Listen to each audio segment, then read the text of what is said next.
Grande Flávio. Fala, D'Angelo. Tudo jóia? Tá me ouvindo bem? Tudo bem? Tô ouvindo bem. Maravilha. Flávio, Perfeito. obrigado.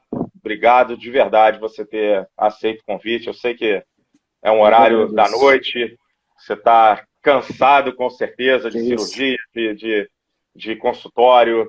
Cara, de coração, obrigado, tá? Tenho certeza que as pessoas vão agradecer muito no final o compartilhamento da tua experiência e eu também estou aqui para aprender muito contigo hoje. Obrigado, tá? Eu que agradeço, D'Angelo. Muito obrigado aí pelo convite. Talvez não tenha muito o Valeu. que falar, porque você já falou tudo aí nesse preâmbulo aí, excepcional aí sobre o tema, né? Mandou muito bem Maravilha. aí. Parabéns. Perfeito. Obrigado. Dr. Flávio Ribeiro, ele é cirurgião ortopédico, é chefe substituto do Centro de Atendimento Especializado do Trauma, do INTO, é um dos coordenadores da ortopedia do Hospital de Trauma e Ortopedia da Baixada, o HTO Baixada, e é mestre em ciências aplicadas ao sistema musculoesquelético do INTO. Como eu falei, eu volto a dizer, é um excepcional cirurgião, é reconhecido pelos seus pares como um cara que é realmente diferenciado na área. Então, eu ratifico o prazer que eu tenho de receber o Flávio aqui. Família tá bem, Flávio? Tudo em paz aí? Tudo em paz, tudo em paz. Graças a Deus, tudo tranquilo. Vamos que vamos. Maravilha. Então vamos Vamos lá. lá. Começar com a Vamos lá. primeira pergunta aqui para você, Flávio. Para a gente começar a mergulhar na parte cirúrgica, primeiro tem que Aham. perguntar quais critérios você considera para a seleção de um tratamento conservador ou um tratamento cirúrgico. Então, D'Angelo, cara, hoje em dia, com relação ao tratamento hoje da fratura do terço proximal do fêmur, né, a gente hoje em dia não tem muito, o tratamento conservador, ele praticamente hoje não se tem muito lugar, entende? A gente nunca pode dizer não e não, nunca nem sempre, né, na medicina, são palavras que são banidas, mas o tratamento cirúrgico, ele é 100% praticamente predominante. Não se existe tratamento conservador, digamos assim, na fratura do terço proximal do fêmur. Até porque o paciente ele precisa de uma mobilização precoce, ele precisa de ser mobilizado precocemente, até porque no leito, senão ele vai evoluir de forma com escaras, doenças associadas, pneumonia, doenças renais, infecções renais, de uma forma geral, a morbimortalidade associada é muito alta. Então, o tratamento cirúrgico, e se principalmente se for de uma forma precoce, mais breve possível, a gente considera até como uma urgência, né, cirúrgica, digamos.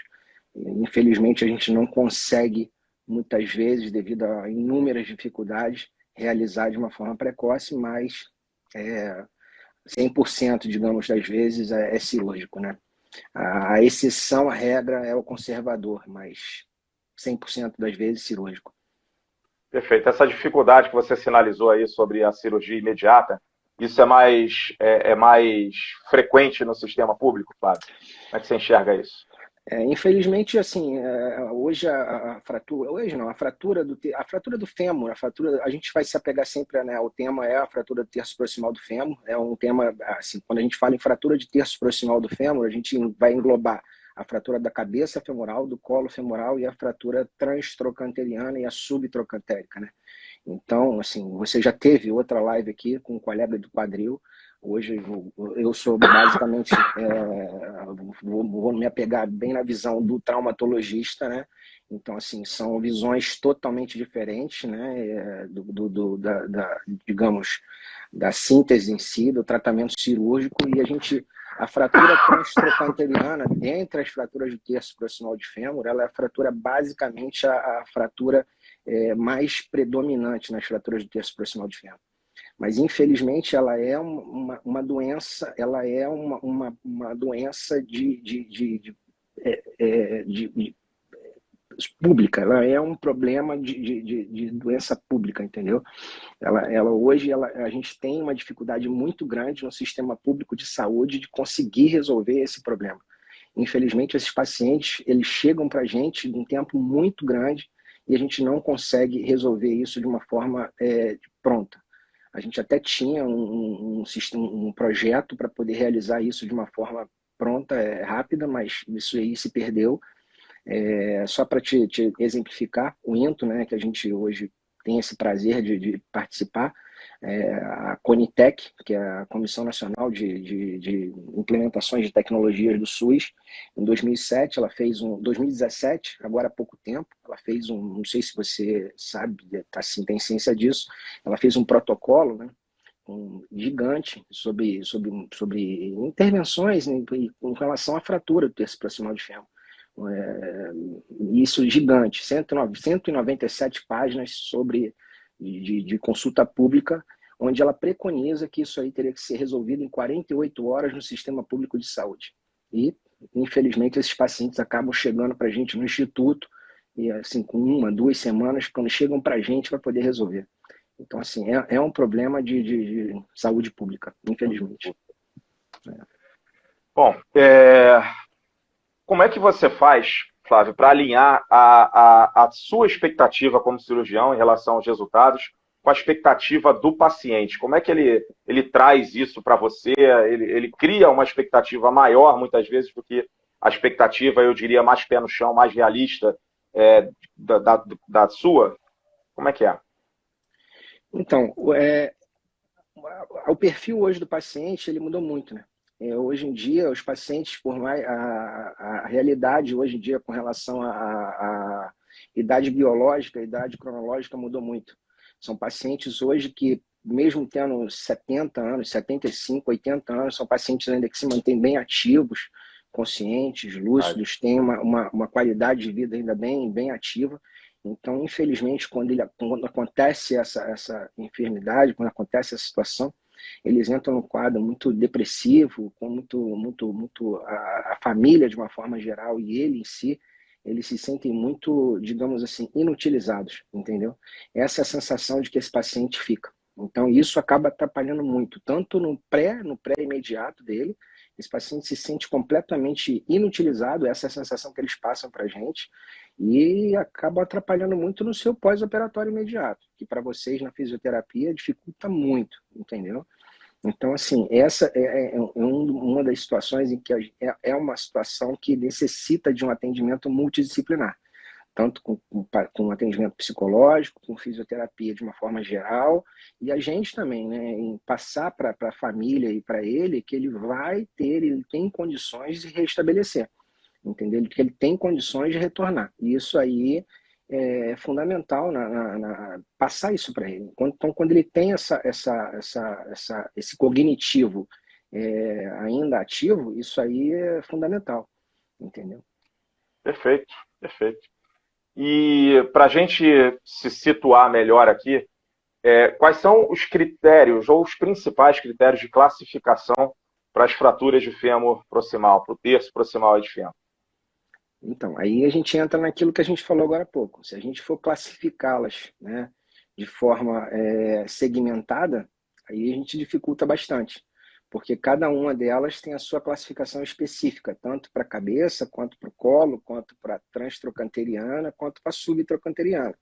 Então, aquele bate-papo que a gente teve até antes, né, sobre o tema, de uma forma geral, porque o tema acaba se tornando muito amplo, né? Sim, Então, se a verdade. gente o tema acaba se tornando muito vasto. Então, classificá-lo de uma forma geral é muito difícil. Então, assim, vou te falar de uma forma ampla. A classificação que hoje a gente usa para poder assim usar uma classificação interdisciplinar, né, entre colegas do meio, é a classificação AO, entendeu? É a classificação AO. Então, assim, se os profissionais, tanto os fisioterapeutas, quanto o grupo multidisciplinar em si, quanto colegas de outras equipes, souberem a classificação AO, ajuda muito, facilita muito essa comunicação intergrupo, porque vai acabar segmentando, vai facilitar essa comunicação interprofissional, porque se for fazer essa classificação, né, entre digamos, cabeça, colo, trans, vai ficar realmente difícil. Por isso que foi aquele bate-papo que eu tive contigo antes, né, de Perfeito. classificação, entendeu? Maravilha. E, bom, as classificações, de certa forma, elas auxiliam muito na tomada de decisão do cirurgião.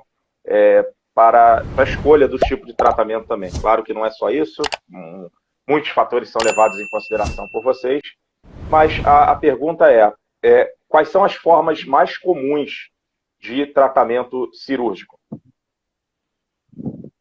Deu uma congelada na tua imagem. Foi, então vamos lá. Não, eu ouvi plenamente. Deixa eu só fazer uma consideração que eu estou vendo que tem muita gente aqui que até não, talvez é de outras áreas, não só fisioterapia e ortopedia, para a gente dar uma pincelada sobre classificação AOA e o que significa entre a gente no grupo para que serve, que é uma classificação até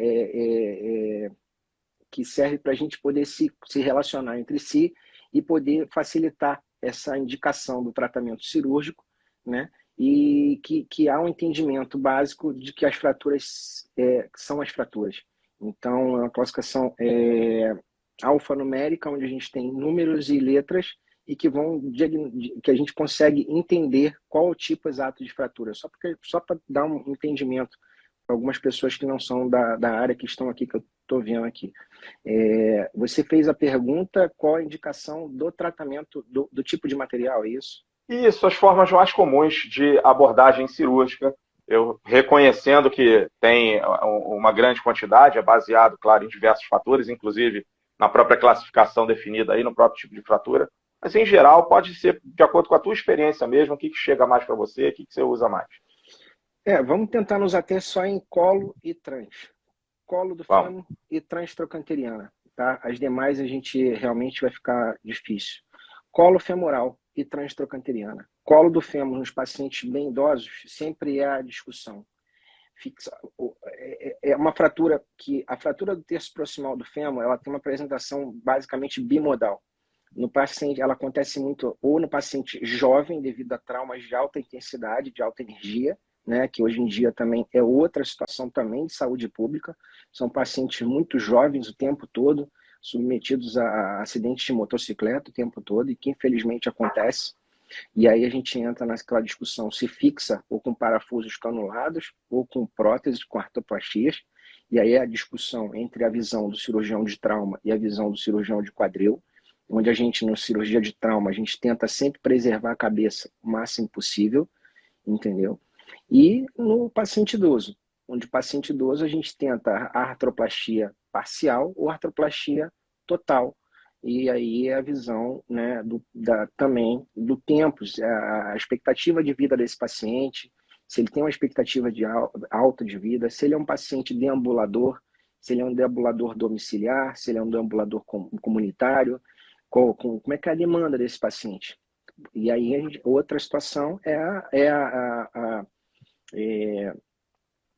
idade biológica e cronológica. Volto a dizer, isso é uma coisa que tem que ser enfatizada o tempo todo.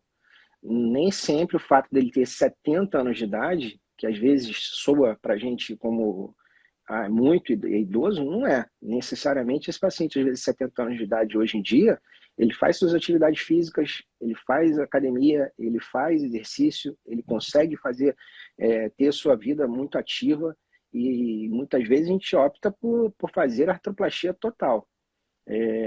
Teve uma pergunta aqui se coloca prótese ou não prótese. Aqui, Flávio, a gente acaba tendo a participação não só de profissionais, né, de diversas áreas, mas também de pacientes. Pacientes vêm para cá também para ter mais informações. Sim. É uma paciente, provavelmente, é a Rosilane. Obrigado, Rosilane, pela participação aqui. Ela colocou anteriormente, pouco antes dessa questão de preciso colocar prótese, ela perguntou aqui o que é cochartrose. Uhum. Aí já foge um pouquinho do tema específico, né? Cochartrose é o desgaste da articulação do quadril, digamos assim. A artrose é o processo degenerativo da articulação, né? Onde a cartilagem da articulação do quadril, vulgarmente falando, para ficar mais rápido, mais sucinto e mais fácil de explicar, ocorre um processo degenerativo da articulação do quadril. Esse processo pode ser por N fatores, traumas prévios, degenerativos, hereditários, sobrecarga, sobrepeso, fraturas prévias. Esse processo, todos nós, a partir dos 35 anos de idade, eles vão ocorrer um processo degenerativo, e essa cartilagem da cabeça femoral ela começa a ocorrer. E aí, se coloca a prótese ou não, depende da evolução. A gente tende a priorizar para tentar tratar conservadoramente, com fisioterapia, fortalecimento muscular. Hoje em dia existe a viscosuplementação, que a gente tenta postergar essa prótese. E a gente sempre fala que quem indica a prótese é o paciente. A gente sempre comenta isso. E quem vai indicar a prótese não é o cirurgião. A gente não trata a radiografia. A classificação, não necessariamente a radiografia vai evidenciar a dor que o paciente tem ou não. Então, isso aí depende de como o paciente sente essa dor e ele vai falar se não tem mais condições ou não de suportar essa dor. Perfeito, muito bem colocado, Flávio. Muito bem colocado. Ainda, então, nos atendo à fratura de colo femoral, pensando numa fixação, por exemplo, com parafusos canulados aí percutantes, como você sinalizou, Uhum. Eu te pergunto o seguinte: durante o ato cirúrgico, Uhum. pode pensar num acesso mais comum, um acesso que você utiliza. Quais são os tecidos, Flávio, que são seccionados ou que são apenas afastados, que são reparados? Eu pergunto isso porque é uma parte importantíssima para o pós-operatório, importantíssima essa informação para o fisioterapeuta, tá? Inclusive e principalmente a gente ter essa informação a partir do cirurgião, tá? A gente achar que toda fratura tratada de uma certa forma eu vou poder fazer isso ou aquilo numa receita de bolo, isso não vai funcionar. Isso realmente não vai funcionar. Tá? Existem intercorrências, existem dificuldades muitas vezes durante o ato operatório, em que há necessidade, inclusive, é uma cirurgia de alta complexidade, precisa desse cara experiente, do cirurgião experiente. Então, é uma informação importante para a gente saber, para a gente determinar se vai botar carga, se não vai, né, baseado então na informação do cirurgião. Que tecidos, então, são seccionados, afastados, reparados? Pode falar um pouquinho para a gente sobre isso? Você me perguntou basicamente você fez a colocação sobre a fixação com parafuso canulado, né? Então, assim, com relação à fixação com parafuso canulado, propriamente dito, só para falar uma coisa, a fixação da fratura proximal do fêmur, ela nunca é uma fixação com estabilidade absoluta. Ela sempre é uma fixação com estabilidade relativa. Então, ela nunca vai ter uma estabilidade rígida. Se tiver, não vai haver consolidação correta. Então, a Informação fratura... importante. Então, a gente nunca procura estabilidade absoluta, né? Então, e a fixação com parafuso canulado, e quando a gente pensa em parafuso canulado ou prótese, é uma outra situação que a gente pensa. O parafuso canulado, ele não vai permitir que a gente faça a descarga precoce, porque ele não vai necessariamente suportar carga, só o parafuso canulado, a montagem com parafuso canulado, ela não vai permitir uma carga total, uma descarga total de peso precocemente.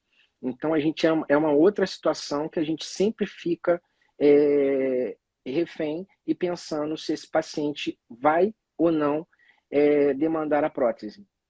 Se for uma fratura, e a gente usa uma classificação para esse tipo de fratura, onde a gente pensa em parafuso canulado, uma classificação chamada classificação de Pauwels, só para você, e aí a gente fica um pouquinho mais, mas tem colegas médicos também, cirurgiões, onde o parafuso canulado vai permitir uma pistonagem, ele vai permitir que, fazendo a carga, vai permitir a compressão do foco da fratura.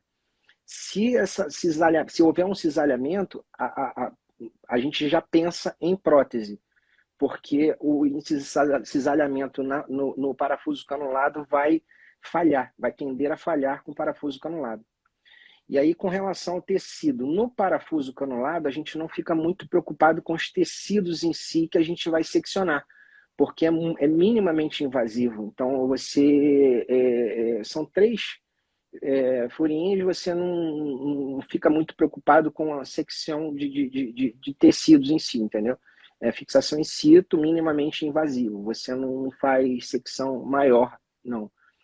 Já, no caso, se você for fazer a prótese, aí sim, né? Você tem que se preocupar em preservar ou reparar os rotadores, fazer a preservação do glúteo médio para depois não ter uma marcha de Trendelenburg, né?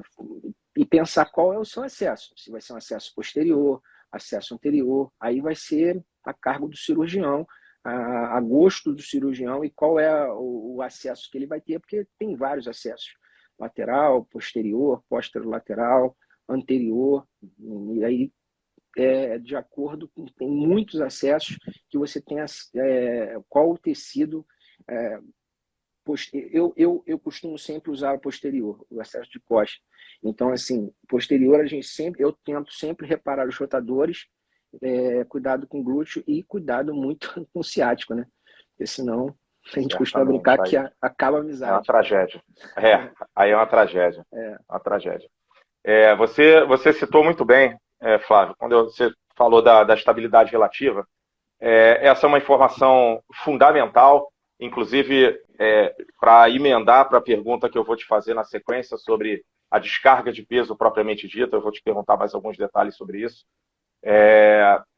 Mas vale a pena os colegas se aprofundarem um pouco mais nesse tema, porque em ortopedia e traumatologia, por exemplo, você falou do cisalhamento aí. O cisalhamento realmente é o terror. É o terror dos instrumentais, das próprias próteses. Realmente o cisalhamento é o que a gente não deseja. É o que a gente não deseja. É uma possível causa de solturas diversas. isso Né? aí. E destacar para os colegas, você colocou da estabilidade relativa, como você muito bem colocou sobre a questão da mobilidade aí no foco, esse micromovimento que acontece realmente no foco da fratura, é ele que faz formar o calo ósseo. Isso A gente aí. está falando exatamente da estabilidade relativa. Como mal comparando assim, mas para as pessoas talvez se situarem melhor, é exatamente como acontece com o uso do gesso. Então, com uma órtese engessada, você tem esse tipo de consolidação também. Uma consolidação ou melhor, uma fixação com estabilidade relativa. Aí a gente entraria em dois tipos de consolidação. Eu não vou entrar nisso nesse momento. Mas realmente é uma parte importante. Né? Eu diria que a própria compressão aí realizada durante a marcha, isso pode ajudar. Realmente que seja Ajuda. É isso que micromovimento. é Pois é isso que essa é a vai grande ocasionar. sacada, né? Olha, Justamente. aquela coisa antiga que você via muita síntese, muito metal, muita síntese, muito parafuso, aquilo ali vai atrapalhar a consolidação. Quando você tem uma Perfeito. estabilidade muito absoluta ali, não vai ter essa formação do calo. É uma área de osso metafisário, ele precisa de ter essa dinâmica, porque senão você não vai. E, além de tudo, hoje em dia, a gente preconiza acessos minimamente invasivos, manter a vascularização, manter às vezes o foco assim, a gente hoje preconiza muito a biologia. Então, a gente não aborda o foco fraturário sempre. Uma outra coisa também, a gente sempre procura, é claro, a redução anatômica, perfeito. Mas uma coisa que a gente sempre fica tem que entender e o cirurgião tem que avaliar que o paciente idoso ele tem um critério um pouquinho diferente do paciente mais jovem. A gente tem que preconizar um pouquinho o tempo cirúrgico, às vezes, do que aquela redução ali perfeito. Então, você tem que ficar um pouco atento a isso, entendeu? O posicionamento do paciente para você colocar uma haste, para você botar uma fixação com DHS. Então, assim, eu hoje acho que a gente hoje tem mesas de tração que você não permite mais ficar fazendo hoje haste sem mesa, sem o DHS sem mesa, entrar para fazer o posicionamento adequado. Não consigo hoje, claro, o sistema às vezes não permite, é outra situação. Mas é o que você falou, isso tudo vai influenciar nesse pós-operatório imediato, entende? Perfeito. Eu vejo a habilidade do cirurgião também como um ponto fundamental nessa questão de você colocar da redução realmente anatômica ou mais próximo da anatômica, porque não sendo algo realmente bem feito, corretamente colocado, assim como se tiver um excesso de movimento, então, ratificando aqui, a gente está falando de micromovimentos para a formação do calo ósseo. Se houver um excesso de movimento ou, de repente, uma redução que não seja mais adequada, é pseudoartrose. Isso vai gerar uma complicação importante para o paciente. Então, eu vejo a habilidade do cirurgião aí como um ponto, assim, caramba, fundamental. Só fazendo a consideração, como escolha do implante, voltando à escolha do implante, foi a pergunta que você fez inicialmente, né? Qual é a escolha do implante? E aí a gente entra na relação da fratura transtrocanteriana, nessa situação da fratura transtrocanteriana, e aí para o pessoal da fisioterapia, com relação à descarga de peso, a liberação precoce da descarga de peso, e a gente, como cirurgião, e liberar essa descarga o mais precocemente possível, ficar tranquilo, ficar seguro com relação a essa liberação. Hoje em dia, eu sempre brinco e falo, né? E teve uma reunião um tempo da Culture Society, o pessoal nos Estados Unidos a cada hora fazendo mais, que está na dúvida se a parede póstero-medial, o cálcar, o pequeno trocânter, ele está cometido ou não, se vai haver cisalhamento no teu implante, opta pela haste longa. Bota uma haste longa, porque você vai ter um braço de alavanca maior. Então, a parede póstero-medial, o cisalhamento, ele tende a ser menor, entende? Uma outra coisa, uma outra complicação muito frequente, e o pessoal lá na fisioterapia vê muito, o posicionamento do implante, a ponta do DHS ou a ponta da haste, não ficar... o Baumgarten preconizava isso, ficar próximo, né, do tip apex, que a gente chama, né, ficar próximo da ponta da cabeça, só para não ficar no centro mole ali da cabeça. Então, o cutout, quando o paciente pisa, rasgar a cabeça, rasgar o colo femoral, são coisas que a gente tem que ficar atentos. E o fisioterapeuta, às vezes, também, se a ponta da haste, a ponta do parafuso ficar muito perdido no centro da cabeça, o índice de falha ao botar a carga, de rasgar esse colo femoral, é preocupante, entende? Perfeito. Então, eu vou aproveitar essa deixa que você colocou aí para te fazer também uma pergunta que eu faria mais adiante, mas eu vou fazer então agora. O que acontece? Eu tenho certeza que se eu solicitar para um fisioterapeuta, para um colega que esteja abordando esse pós-operatório, independente de ser da fisioterapia ou não, ele consegue listar algumas potenciais complicações. O que pode dar errado ali no pós-operatório, tá? Mas o que eu sempre provoco é assim, legal você fazer uma lista de 50 possíveis complicações, mas até que ponto você está capacitado para identificar essas complicações? Uma coisa realmente é saber que pode acontecer, outra coisa é você identificar sinais e sintomas de alerta, que muitas vezes são sutis. Então, eu pergunto para você, Flávio, o que você diria para nós fisioterapeutas, por exemplo, num pós-operatório, que a partir da identificação desses sinais e sintomas, assim, D'Angelo, se identificar isso aqui, precisa reencaminhar esse cara para uma consulta médica. Esse cara precisa retornar para o cirurgião. Que sinais e sintomas de alerta, então, você recomendaria para a gente ter atenção e reencaminhar esse cara para você? Ângelo, assim, a dor desproporcional é uma coisa que me incomoda muito. A dor que não cede com analgesia, a dor que é desproporcional ali, aquela... Claro, tem paciente e o perfil, esse feeling no dia a dia, o colega só vai sentir, né, com o tratamento, com a evolução da sua curva de aprendizado. Isso aí não tem jeito.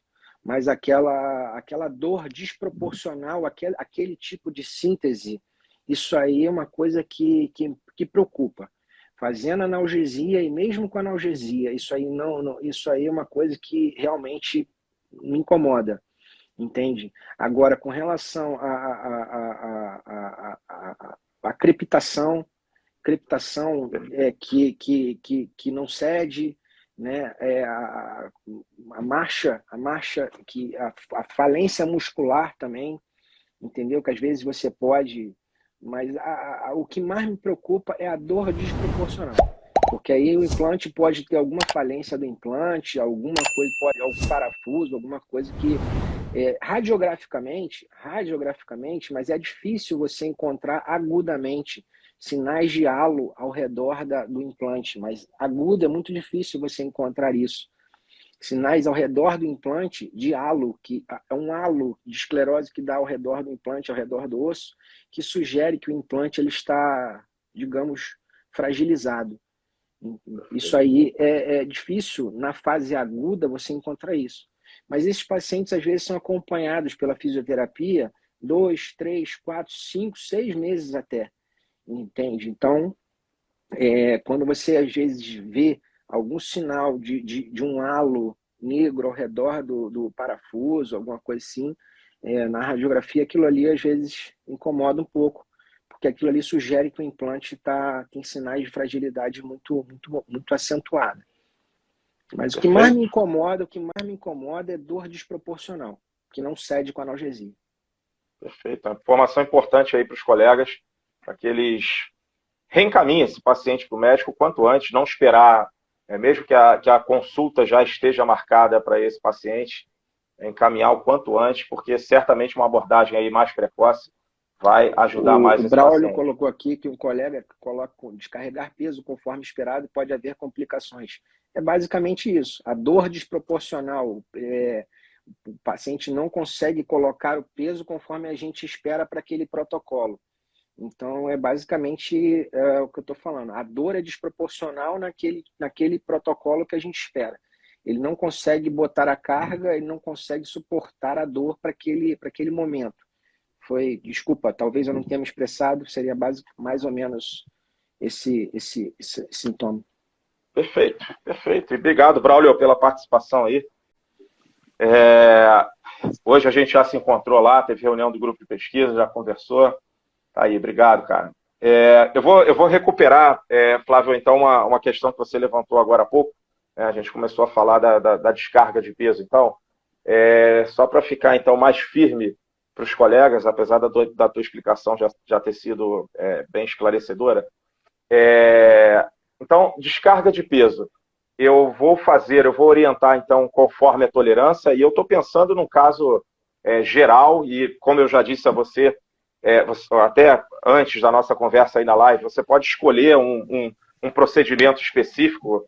Tem um mundo de procedimentos, como você muito bem falou, uma penca de possibilidades de abordagem cirúrgica. Você pode pegar aí algumas mais comuns na tua prática, mas dizer para a gente assim que se a descarga de peso é conforme a tolerância, é uma descarga proprioceptiva, e se existe a necessidade de algum meio auxiliar de locomoção, muleta, andador, como é que é isso?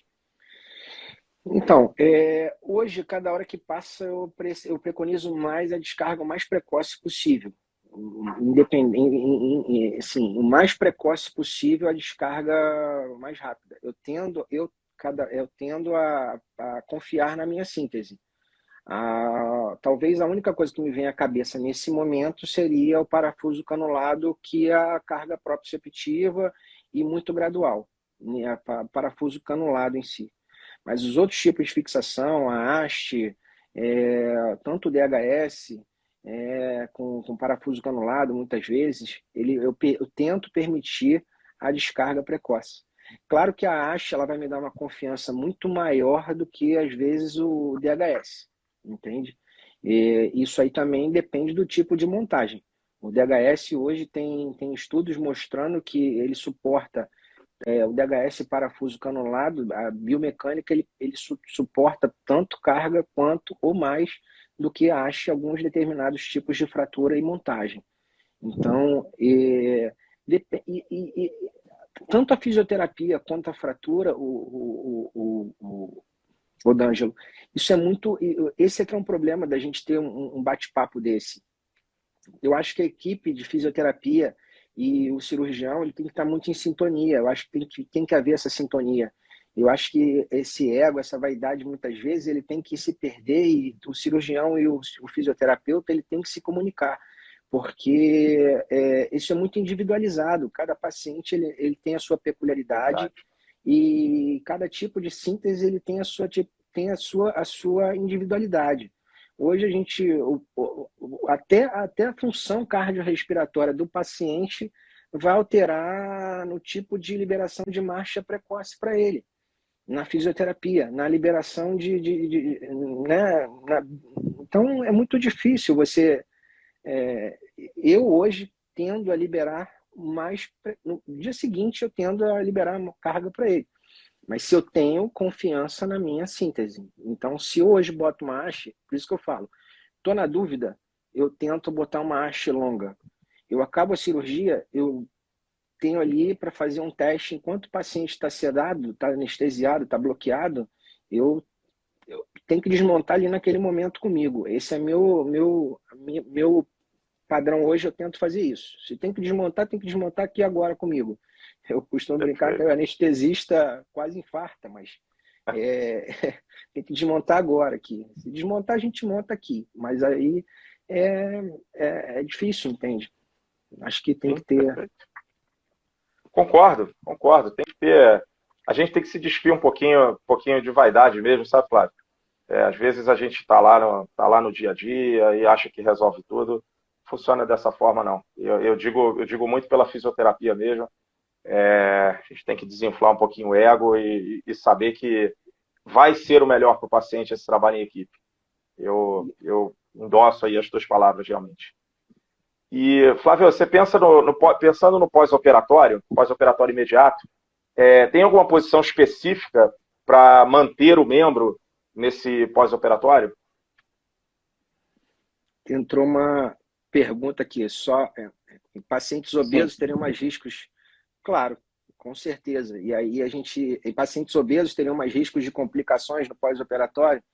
Com certeza, sim. E aí a carga dissipada vai aumentar muito mais, né? A gente sempre vai ficar com um risco maior e o paciente obeso é sempre mais um desafio, né? Para tudo, para o posicionamento, para a via de acesso, para o anestesista, para o fisioterapeuta, para toda a equipe. Verdade. O paciente obeso ele é um desafio para todo mundo. Infelizmente, a obesidade, além do ponto de vista clínico como um todo, para o ganho de massa, para o ganho de carga, para tudo, ele se torna um desafio. E para a escolha do implante também. Você vai ter que escolher um implante muitas vezes que você vai ter que repensar. Eu não vou botar um parafuso canulado num paciente obeso. Eu vou optar por um outro implante que eu vou me dar mais segurança, né? Mais segurança, infelizmente. Então, assim, a obesidade, ela vai sim, o risco de complicação é maior. Você me perguntou sobre, desculpa. A posição específica, imagina, a posição específica, existe alguma posição específica para manter o membro operado no pós-operatório? Ou o paciente pode fazer tudo que desejar, adotar qualquer posição? Somente na artroplastia que eu preconizo manter em dupla abdução. Somente e não fletir acima de 90, tentar manter com triângulo abdutor, sempre orientar na artroplastia. E né, a fratura ela tem uma tendência a luxar até, né, mais, então a fratura tem uma tendência a fazer a luxação de prótese maior até do que na coxartrose, onde você vai fazer artroplastia. Então, é uma dificuldade até maior. Então, tenho a tendência a fazer de posicionamento pós-operatório, sempre preconizar pelo triângulo duplo abdutor, orientar o fisioterapeuta, aqueles critérios ali, né, de sempre manter, não fazer adução, não sentar, não fletir acima de 90 graus o quadril. São as orientações que eu sempre oriento com relação à artroplastia, tanto na parcial quanto na total. São as orientações que eu sempre deixo bem orientado, e tanto a família, o paciente, quanto a equipe de fisioterapia. Agora, nas demais não. Aproveitar que você beliscou aí a artroplastia e citou aí a parte aí do triângulo abdutor, por quanto tempo aproximadamente você pede para manter esse triângulo abdutor? Durante quanto tempo? Eu sempre oriento, eu oriento em torno de 6 semanas, 4, 6 semanas. Eu não deixo muito tempo, não. De acordo também, volto a falar, com a peculiaridade do paciente, se ele tem uma massa muscular, se ele tem suporte muscular, se ele tem a musculatura, e se eu fiquei tranquilo também conforme o meu teste no pós-operatório, no intraoperatório, no meu teste de redução. Quando eu faço a minha artroplastia, ao término, né, você faz o teste se você vai luxar ou não. Se eu fiquei muito tranquilo, muito seguro, muitas vezes eu nem coloco triângulo. Isso aí é muito relativo, mas sempre coloco porque acaba que no sistema público você não tem esse paciente em mão, você acaba não tendo contato no dia a dia. Então eu sempre coloco para ficar mais tranquilo.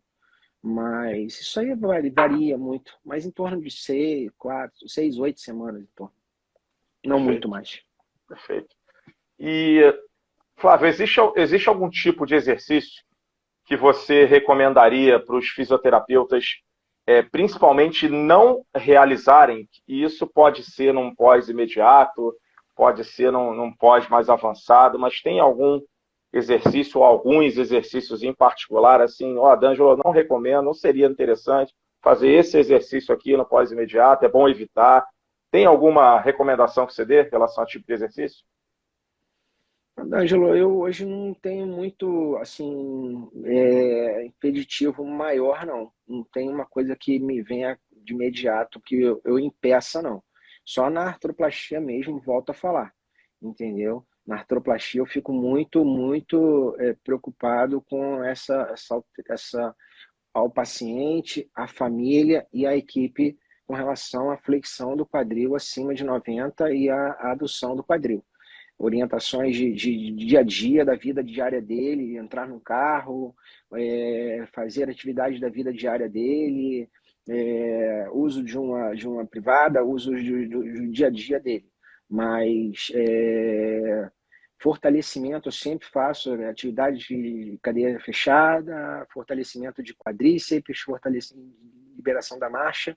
Eu não fico muito o que não fazer. Eu acho que não fico muito.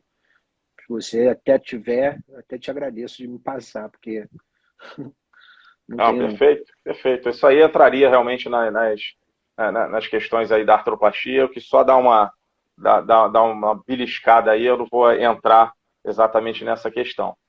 Você citou aí a questão dele das atividades de vida diária e tudo, eu vou então aproveitar o gancho. Numa fratura, vamos pegar aqui, uma fratura de colo de fêmur com a utilização de DHS num paciente com 70 anos, mas bastante ativo.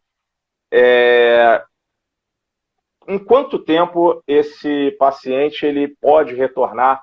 Eu diria que praticamente esquecendo que fez alguma cirurgia no quadril dele, atividades de vida diária, ocupacionais, enfim.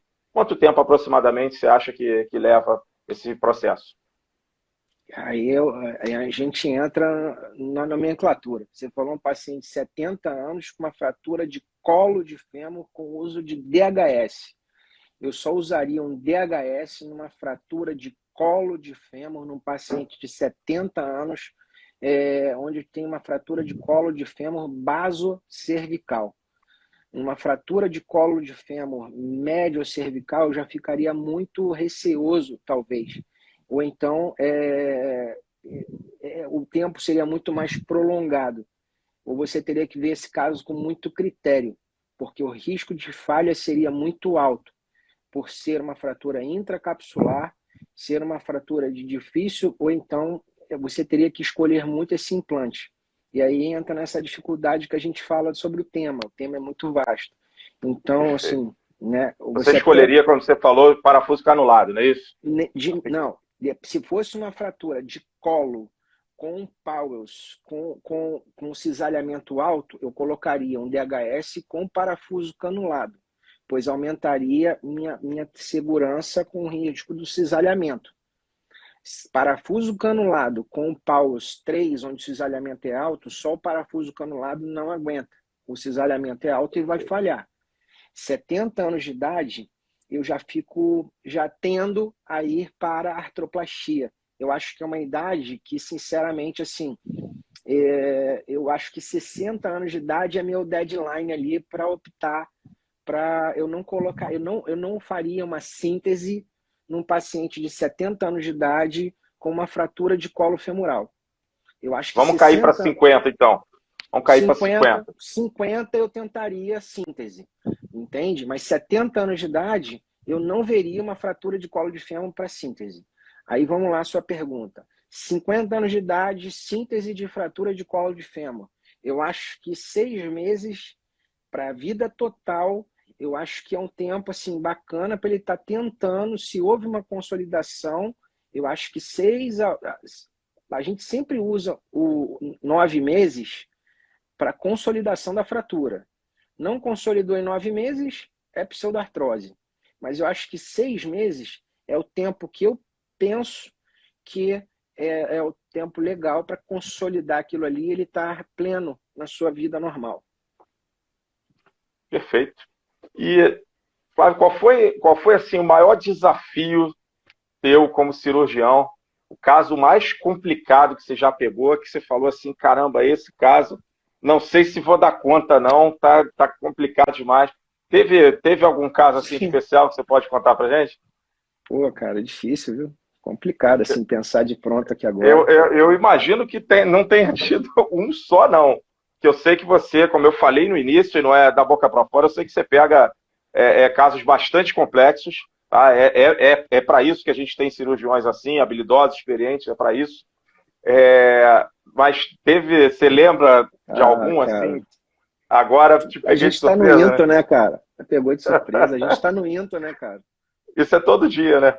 A gente está no INTO, né? A gente está no INTO, a gente está no INTO. Não tem o que eu pensar assim. A gente, graças a Deus, está no INTO e tem a quem recorrer no INTO para poder discutir, bater papo e ver sessão clínica nossa interna e enfrentar esses desafios, né? Tem coisas no INTO que são coisas do outro mundo, pô. Projeto suporte de você. Você já tratou uma fratura por um coice de búfalo?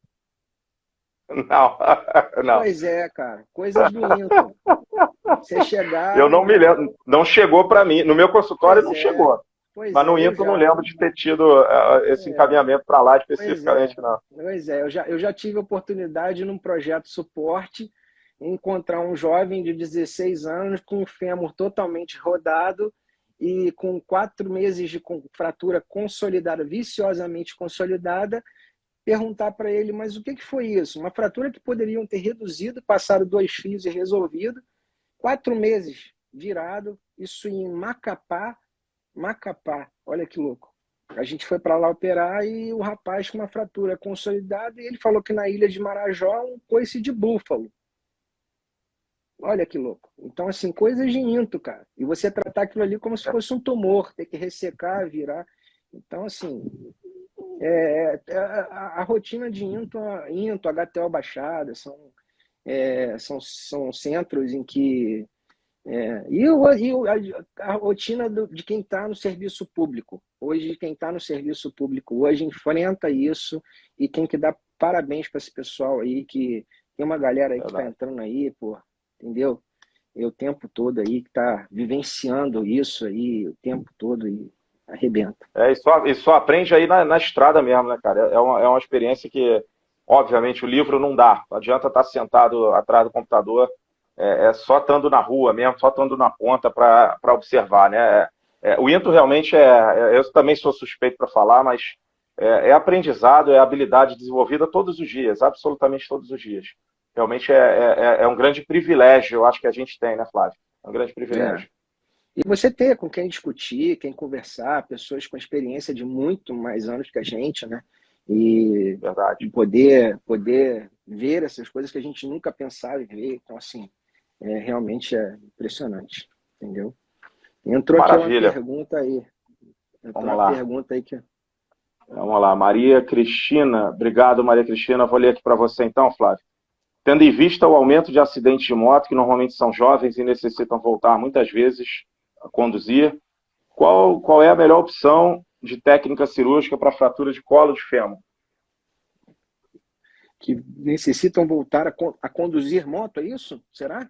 Eu imagino que sim, conduzir moto. Tendo em vista o aumento de acidentes de moto, normalmente são jovens e necessitam muitas vezes. Então, é aquilo que a gente conversou, depende do tipo de fratura, né? Um paciente jovem com fratura de colo de fêmur, a gente sempre tenta a síntese, fratura de colo, né? A gente sempre tenta a fixação do colo femoral e fixação minimamente invasiva, se for a fratura do colo femoral isolada, se possível minimamente invasiva para poder permitir que ele venha a protetizar. Se for a fratura do colo femoral, né, que respeite o colo femoral. Se puder, com parafuso canulado.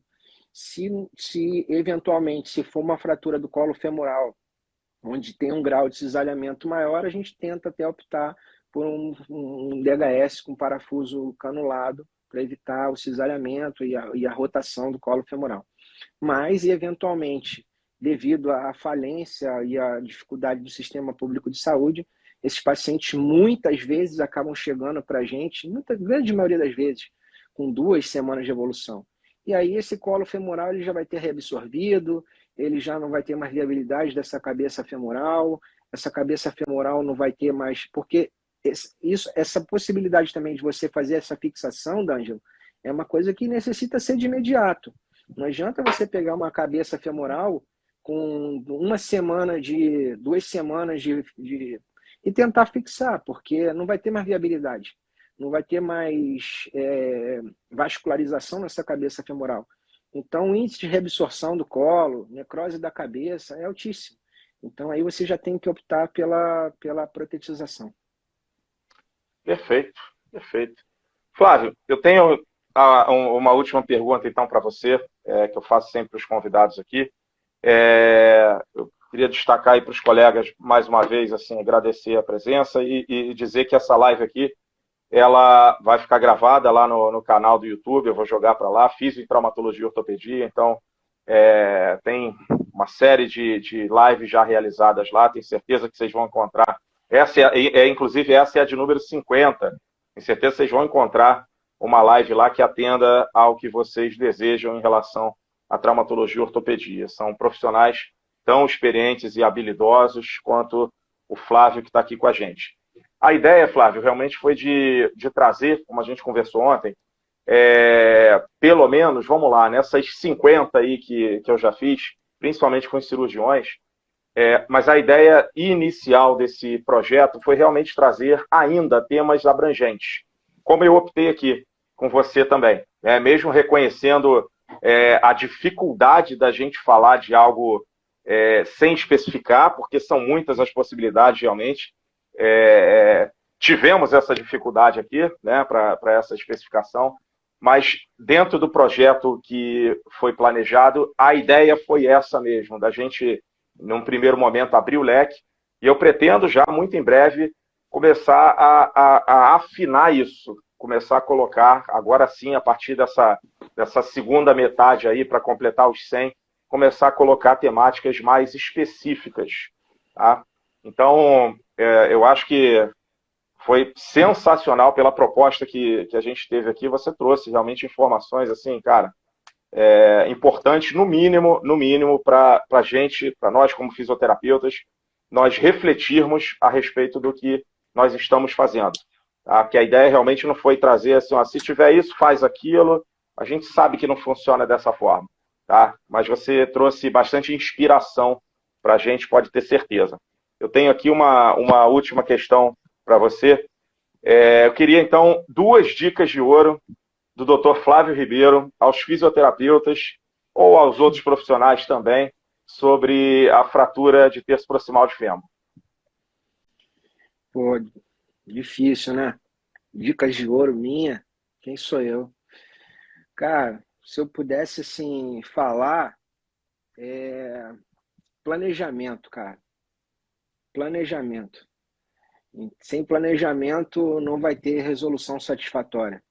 Se você não planejar bem a sua cirurgia, se você não planejar bem a sua execução e esmero no teu objetivo, Eu acho que aceitar o resultado subótimo, eu acho que com relação à cirurgia, eu acho que são duas coisas que me incomodam, a mim.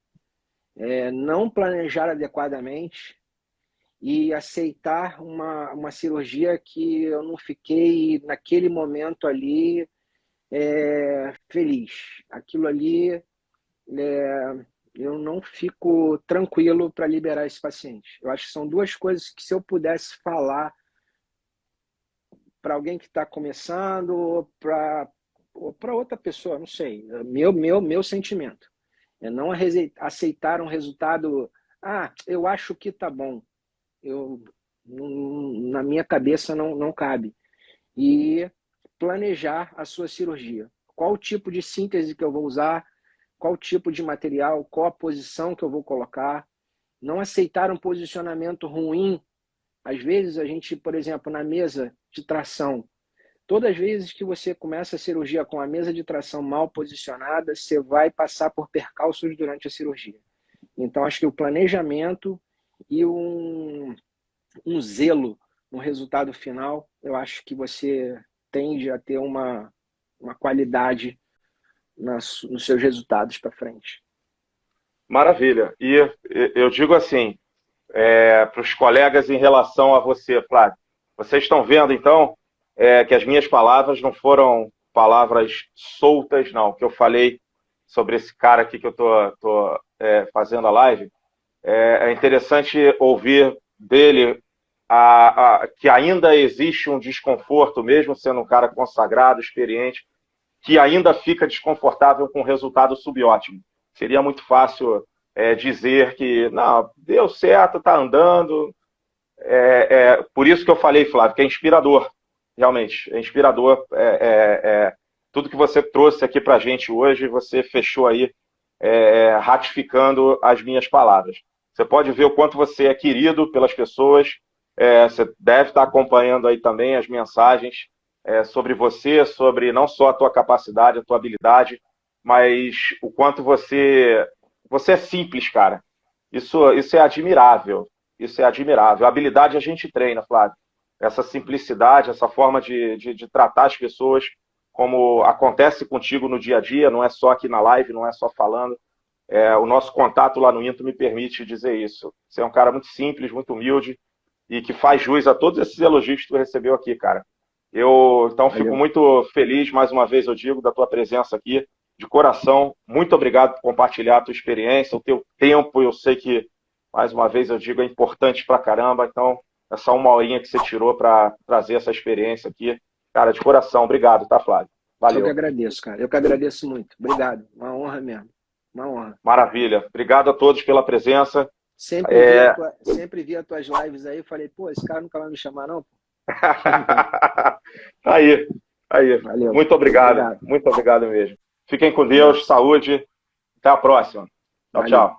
Tchau. Valeu.